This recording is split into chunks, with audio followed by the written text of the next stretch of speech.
Pour arriver à Abidjan, c'est à la gare que le convoyeur m'a laissé et puis parti. J'avais un rendez-vous avec mon grand frère.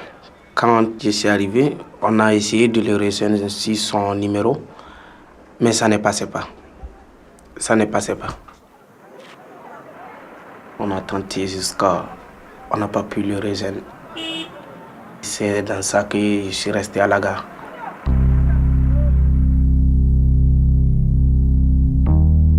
Il y avait beaucoup des enfants.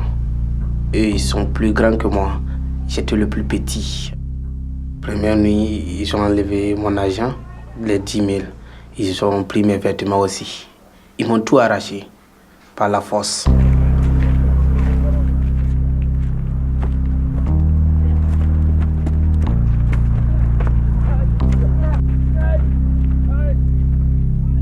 Ils m'ont même blessé avec des lames.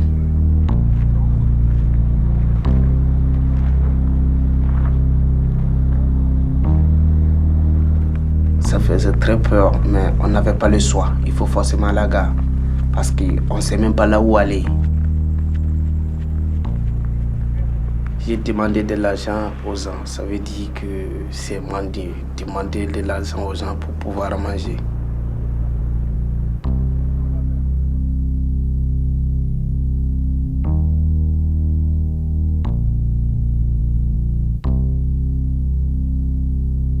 Donc, c'était compliqué.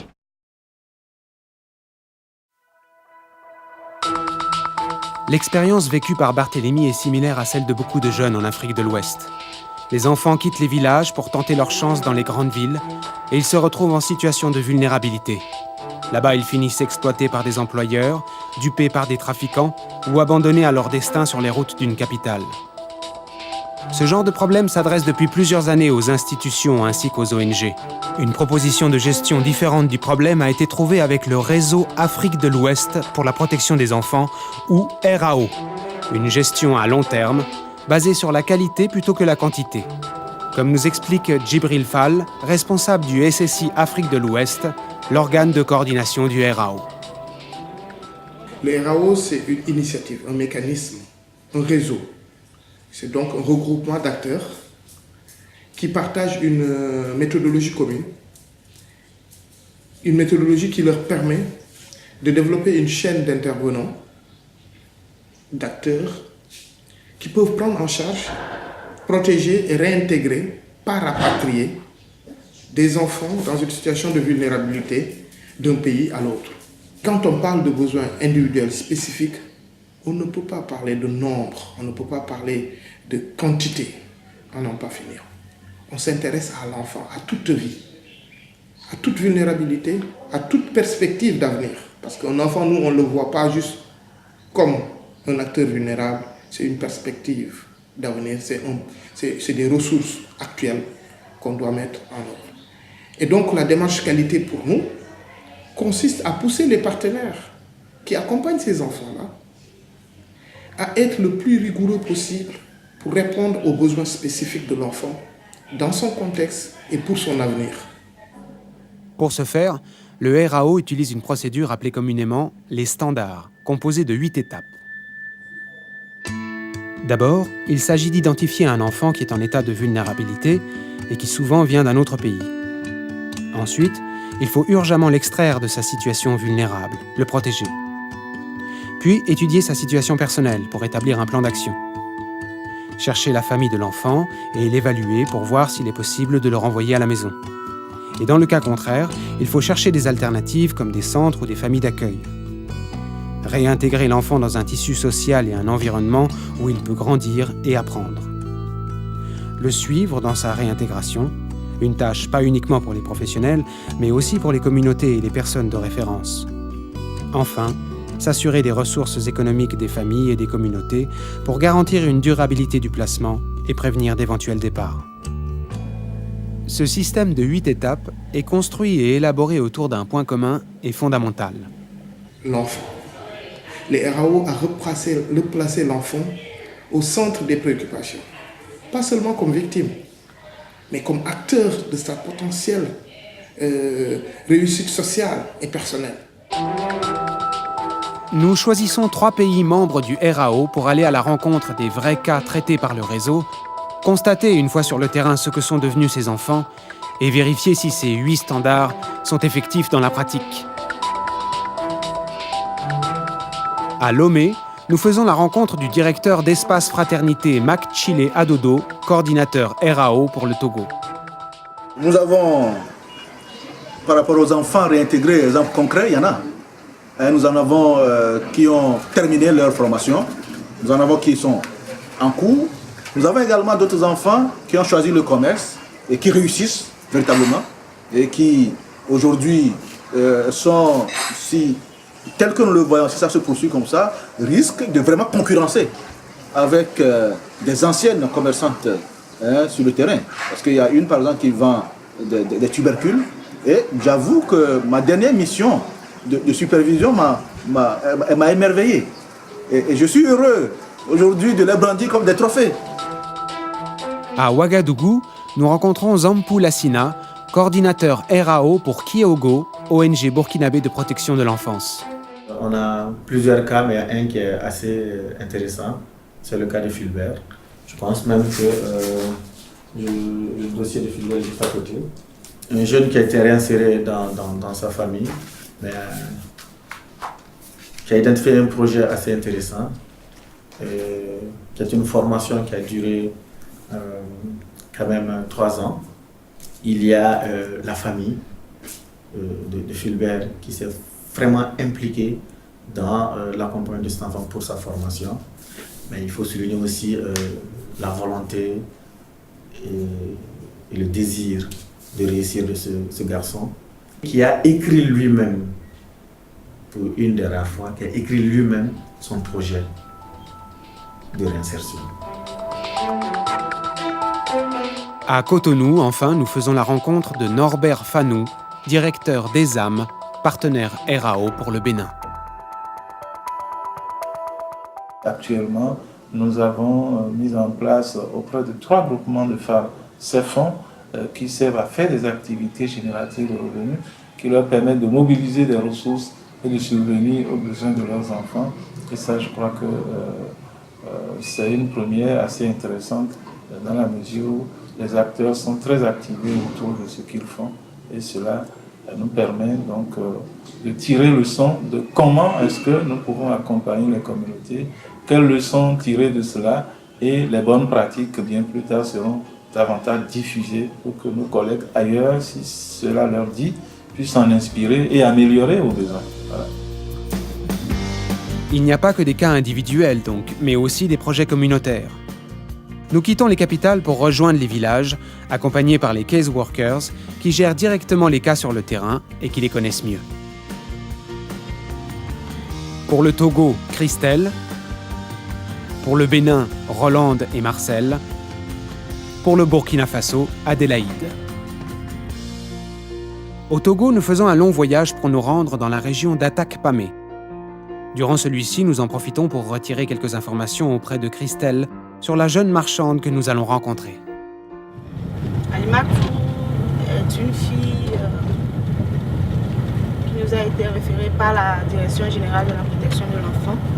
Elle a quitté le Togo pour se rendre au Nigeria dans l'intention de travailler dans un bar comme serveuse de bar. Alimatou a été amenée au Nigeria par un Oga, un trafiquant, qui n'a pas respecté les accords de base établis entre elle et lui, et l'a placée dans une famille comme domestique en faisant facturer les services offerts par cette fille. Elle était maltraitée. Maltraitée comment? Elle était privée de nourriture. Elle travaillait toute la journée mais ne mangeait pas à sa faim. C'est la raison principale qui leur a fait quitter la première maison dans laquelle elle était une fois au Nigeria.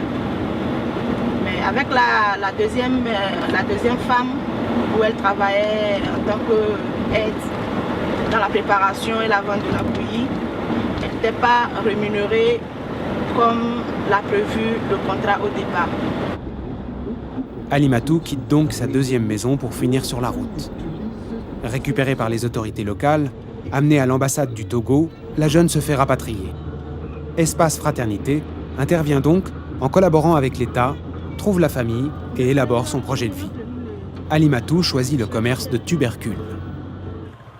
Arrivé à Atak Pamé, nous rencontrons M. Komlan Koussi, représentant de l'action sociale et responsable du suivi de proximité d'Alimatou. Avec lui, nous nous rendons dans le village où se trouve la jeune fille.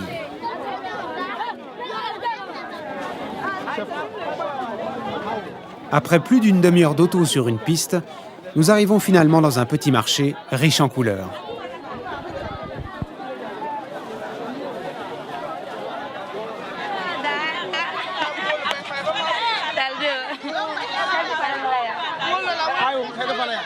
Alimatou semble contente de nous rencontrer et de revoir Christelle. Elle en profite pour nous montrer avec fierté les développements de son activité.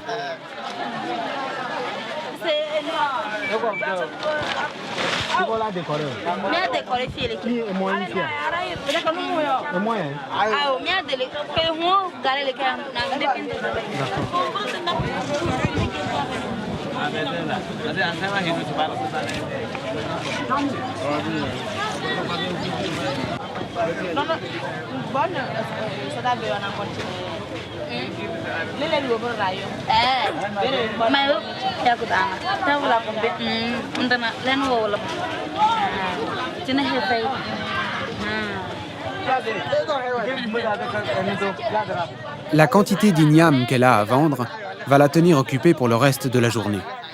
Nous la laissons à son marché et nous nous donnons rendez-vous chez elle le lendemain pour parler en toute tranquillité.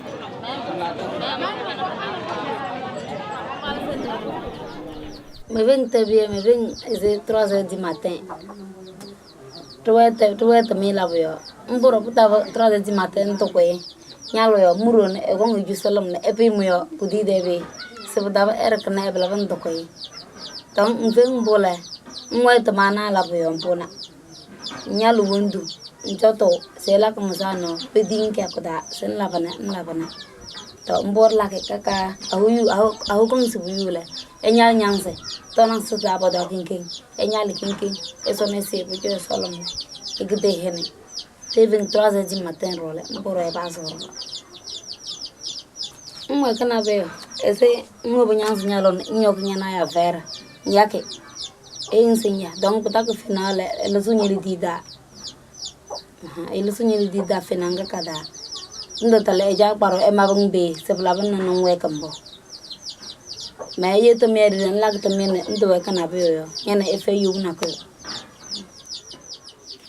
Aujourd'hui, heureusement, ses perspectives sont différentes.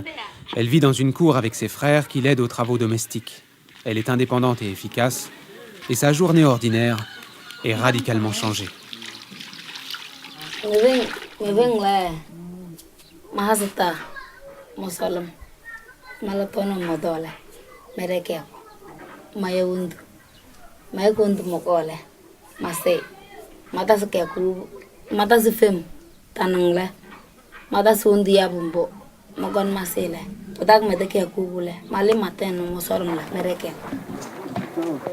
Après une sorte d'apprentissage initial avec une de ses sœurs, Alimatou a reçu son premier stock d'igname pour commencer son commerce.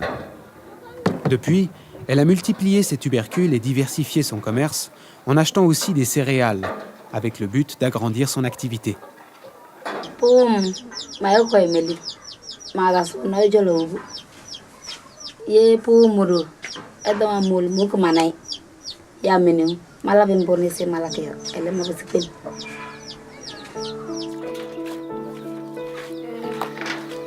L'ancienne précarité d'Alimatou est seulement un vieux cauchemar. Avant que nous partions, elle décide de nous offrir avec fierté un délicieux repas, naturellement à base d'igname.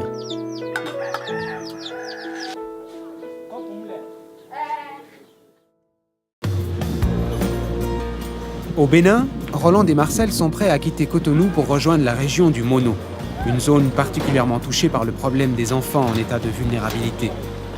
Grâce à un dialogue efficace et dynamique entre les villageois et les services sociaux, des interventions rapides et efficaces peuvent être menées dans la région, comme nous explique le représentant du Centre de l'action sociale que nous rencontrons une fois arrivés à Comé. Dans 8 villages, dans chaque village, il y a un comité un comité composé de 5 à 7 personnes du village. Et ce comité-là a pour président le chef du village. Donc je disais tantôt que quand on a des informations sur l'origine de l'enfant à Comé, on contacte ces comités-là. Ces comités sont dans le village. Ils connaissent les gens du village. Ils nous aident à retrouver les parents. Quand on retrouve les parents, on va dans la famille faire une enquête sociale. Et ensemble, en liaison toujours avec M. Odile Ronton et le RAO, on prépare le retour de l'enfant, la réintégration et la réinsertion de l'enfant. Ce mécanisme s'est avéré important pour Gérard, un enfant qui a été réintégré depuis le Togo il y a quelques années avec le soutien du RAO après avoir passé plusieurs années loin de son village d'origine. Avant de nous rendre au sein de la communauté qui nous attend, nous décidons de lui rendre visite pour voir comment les choses se passent pour lui.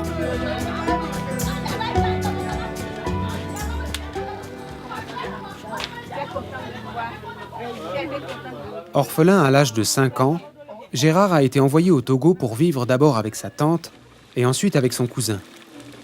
L'expérience avec la famille a été terrible. Accusé plusieurs fois de faire des bêtises et de voler, il a souvent été frappé, parfois lourdement, et mal nourri, voire pas nourri du tout. Quand il en a eu assez des maltraitances, alors qu'il était encore très jeune, il embarque pour un voyage au Nigeria, où il passe 1 an dans plusieurs centres sociaux. Il est de nouveau renvoyé au Togo, où il est finalement signalé au RAO.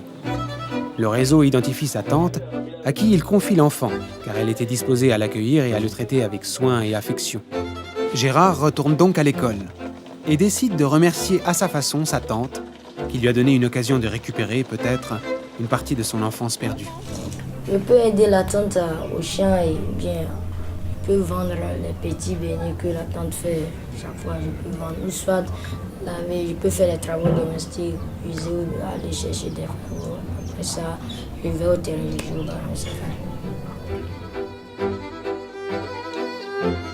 Donc le garçon est pour la tante une aide précieuse dans la maison. Il sait aussi que la meilleure façon de remercier ceux qui lui ont donné cette chance, c'est d'exploiter au mieux ses capacités en atteignant les objectifs fixés. Gérard, vraiment, c'est un enfant exemplaire. En matière de discipline aussi, c'est quelqu'un qui est discipliné. Il vient correctement au cours, il travaille bien, il est assidu. Et fin premier semestre, il a travaillé, il fait partie des 5 premiers. Maintenant, au second semestre, il a bossé dur et il est premier de la classe de 5e. Il est premier de la classe. Bon, quand on dégrade, on tente à se couler, il a bon à dire. Puis, il a ébouillé, il a jamais ébouillé. Puis, il a ébouillé, il a sainté d'eau. Que le bébé a voulu baisser un peu, ébouillé. Il a ébouillé souhait. Il a toi, il a pas d'un mouvement. Na mo ko to bo le bona na ya ba na mo le so e no de gbe bona ma ti ma cha bo le go de mo to tanda su kula ke be mi chamra yi bona ko nduna.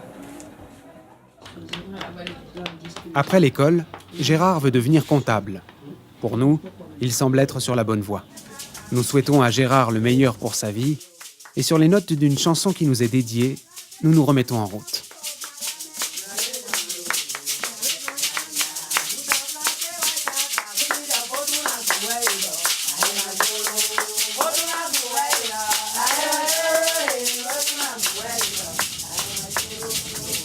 Nous sommes sortis de la route goudronnée depuis de nombreux kilomètres quand nous nous retrouvons dans un petit chemin rempli d'une végétation très dense qui semble ne jamais se terminer. Il y a cependant une fin, et ce qui nous attend est une explosion de sons et de couleurs.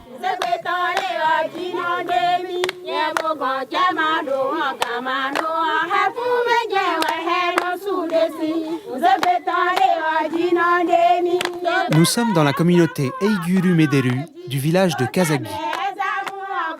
Avec le soutien d'un projet RAO qui vise à améliorer leurs conditions économiques pour la prise en charge des enfants, cette communauté mixte s'est réunie et a mis sur pied une activité génératrice de revenus avec la transformation du manioc.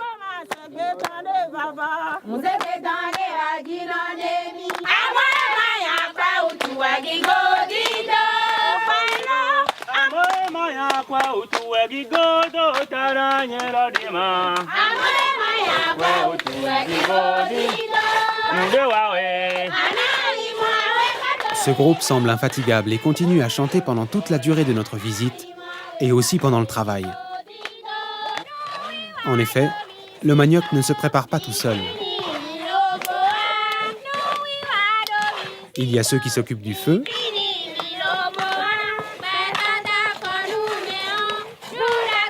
de la presse, du tamis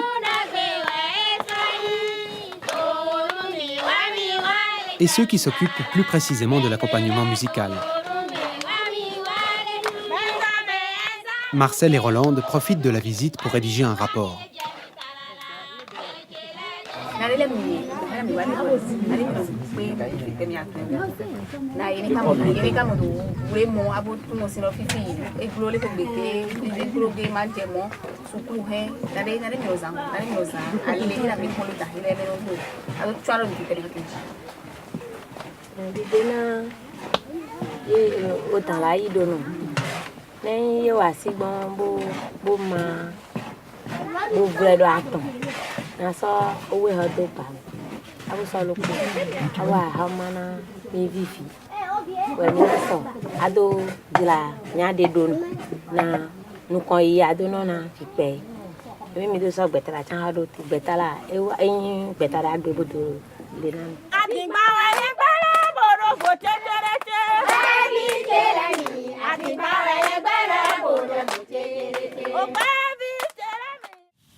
Il est persévérant et il est courageux.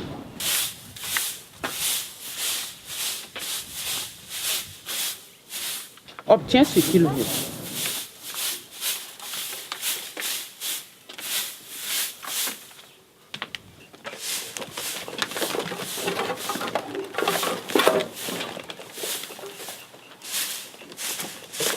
Entretient bien sa porcherie qui est toujours propre.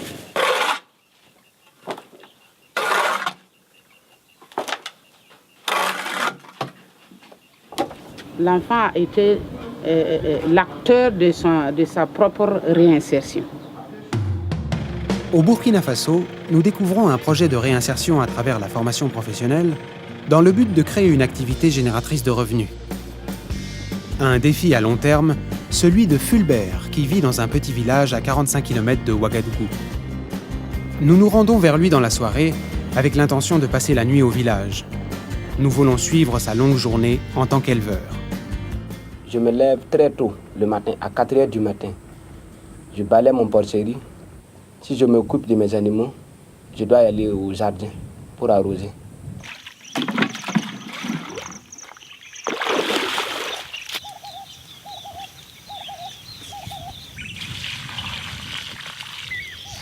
Je reviens vers les 8h30, soit 9h comme ça. Je donne la nourriture à mes animaux.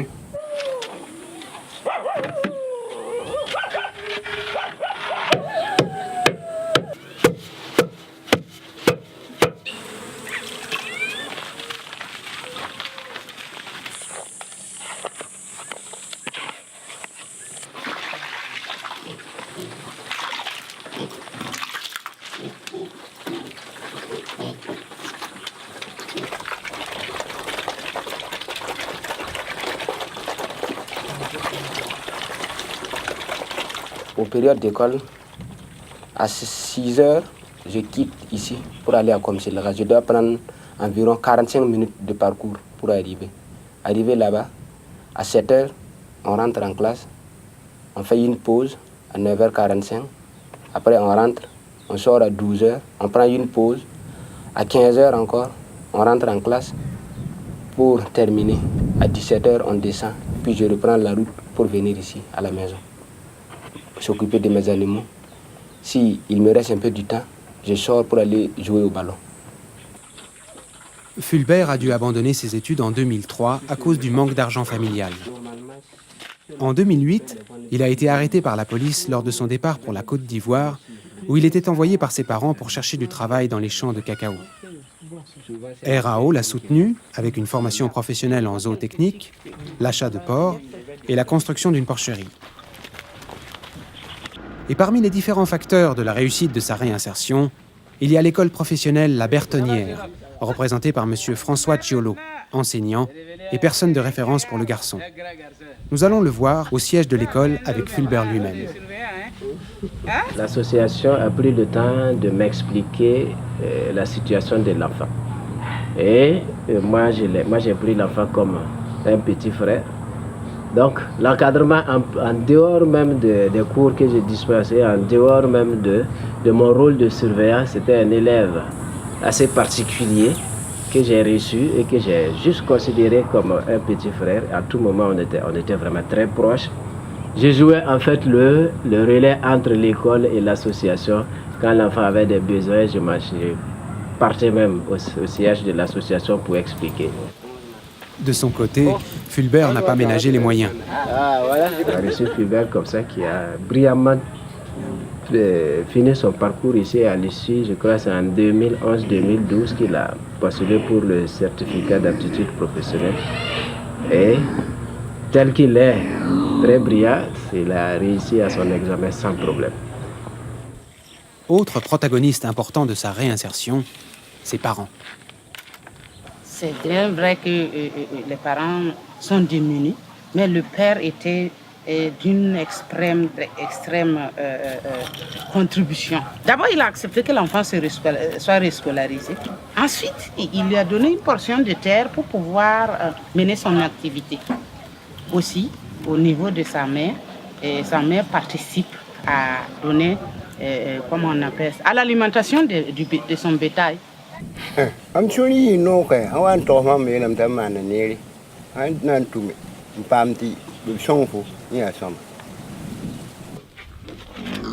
Mais la personne la plus importante dans la réinsertion de Fulbert, celui qui a joué le rôle le plus décisif, est sans doute Fulbert lui-même.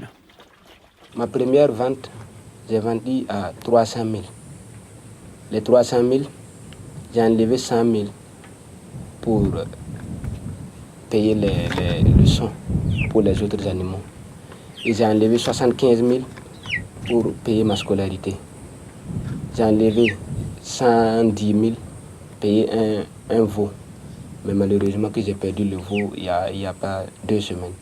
J'enlève un peu pour les vieux et la vieille. Et le reste d'argent, je mets ça dans ma main souvent pour aller à l'école, puisque comme c'est loin, tu ne peux pas quitter 8 km pour venir manger à la maison et puis repartir. Tu es obligé de payer de la nourriture là-bas. Donc le reste, je garde ça pour amener à l'école. Oui, parce qu'une fois terminée l'école technique, Fulbert a décidé de recommencer les études primaires, laissées de côté en 2003 pour manque d'argent. La raison, il nous le dit, pour améliorer ses connaissances. C'est mon histoire.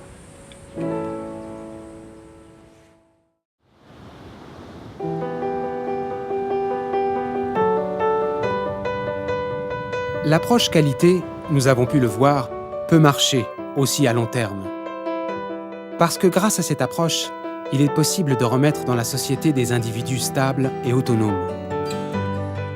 C'est en tout cas beaucoup plus compliqué que tout simplement renvoyer les enfants vulnérables à la maison et s'arrêter là. Il faut que tous les acteurs, sans exception, donnent 100% d'eux-mêmes pour atteindre l'objectif final. À commencer par les professionnels. J'adore mon travail. J'aime mon travail et surtout, je suis très fière lorsque je vais sur le terrain et que les enfants sont contents de me voir. Je me dis que je fais de bon boulot. C'est vrai que ce n'est pas toujours parfait, mais la façon dont je suis aimée par les enfants, j'aime. Et je les aime aussi. En passant par l'entourage de l'enfant, parents, enseignants, employeurs, amis, communauté, pour arriver à l'acteur principal, l'enfant.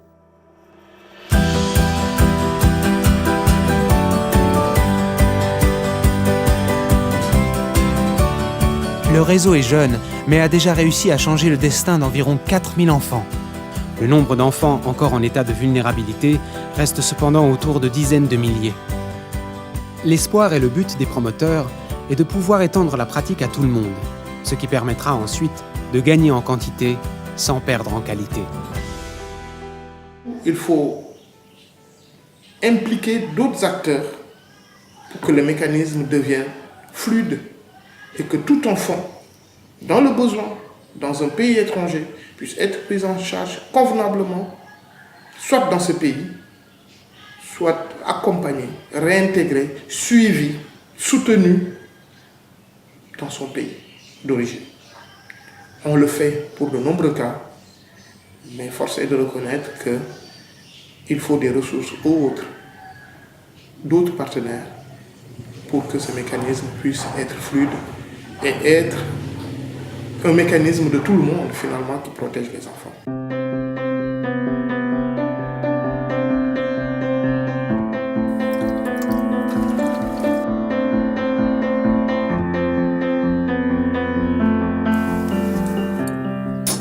Super savon du Burkina. Grâce au soutien de son projet de vie, l'expérience de la gare d'Abidjan reste pour Barthélemy seulement un mauvais souvenir. Il gagne sa vie, il soutient sa mère et il paye les frais scolaires de son petit frère.